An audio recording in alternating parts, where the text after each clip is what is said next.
There's no better way to become a leader by trying to lead. And this is a firm that puts huge amount of emphasis on that.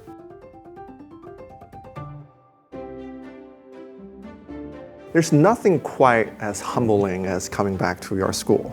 Not that long ago, it's actually a very long time ago. I was where you're seated, listening to people giving information, getting inspired. Honestly, also reminds me of the incredibly fulfilling journey I've had here. Not only it very much gave me a quick start to my professional life, but very much shaped me as a person. Treasure your time here. As much as I'm sure you're enjoying your time here on campus already, you have no idea how profound you're being shaped by your experience here. When I was deciding where to take my career, I'd done a little Bayes rule in my head. I was thinking, hey, I'm going to maximize my expected success, right? That's what I want to do. And I just had this impression where everything Ken was doing, how he got off the ground, straight out of his college dorm, and then the speed at which the firm was built and was rising throughout all that time, meant if I went there and did really well there, I could build my career very quickly. But at the same time, everyone I met was so experienced and have such smart things to say. I also felt like I can learn a lot. So I had that support system to learn from and maximize my probability of success as well. That's why I decided to go to Citadel Securities. There are many other success stories that have been written at Citadel Securities. It's really part of our broad culture. Meritocracy and this freedom of ideas that's so deeply ingrained in the firm's culture meant someone who was born and raised in China, came to Berkeley and studied statistics, could become the CEO of one of the most important financial services firms on Wall Street. That not only speaks to the quality of education that Berkeley provides, but frankly, I did work really hard also, but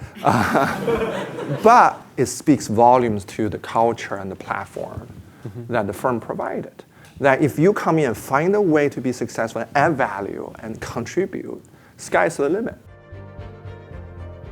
If I look at the experience I've had, the support I have had, how much I was able to learn, there's nothing more important than surrounding yourself by the experts and the most talented people in whatever industry you're deciding to join. As much as you can learn by reading a book or going to the class being taught by a teacher, your best teacher, your greatest teacher will be all the people around you that you're going to work with.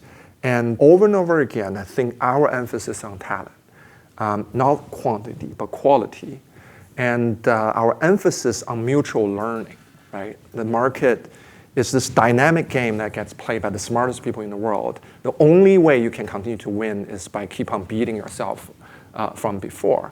So this collective effort to learn have really pushed me to come into work every day and get better every day and continue to maximize my probability of success in the marketplace. We both give people the opportunity to create leadership opportunities for themselves, and we take risk in them and give them the rein and have them run with it. There's no better way to become a leader by trying to lead, right? And lead could mean you own a project and be accountable and owning the delivery of it. Lead could also mean you help recruit, manage, inspire, and train. There are different ways to lead. And this is a firm that puts huge amount of emphasis on that. We would like to think every employee gets to stand at the end of each year, looking back on the year they had, both say, hey, I can't believe how much I accomplished this year, but also then get a shove behind their back to say, hey, now go try that. One time I walked out of a meeting, another senior guy in the meeting followed me into my office and said, hey, Peng, the goals you set in that meeting was quite unreasonable. And I said, what part of what we have accomplished you would describe as reasonable? If you don't start by setting unreasonable goals and having unreasonable expectations, you will never accomplish it. And so many people may not accomplish it because they never even expected it to start with. This business is a business that's built upon innovation. And that's very similar to how many of the technology companies have been built and grown over the years.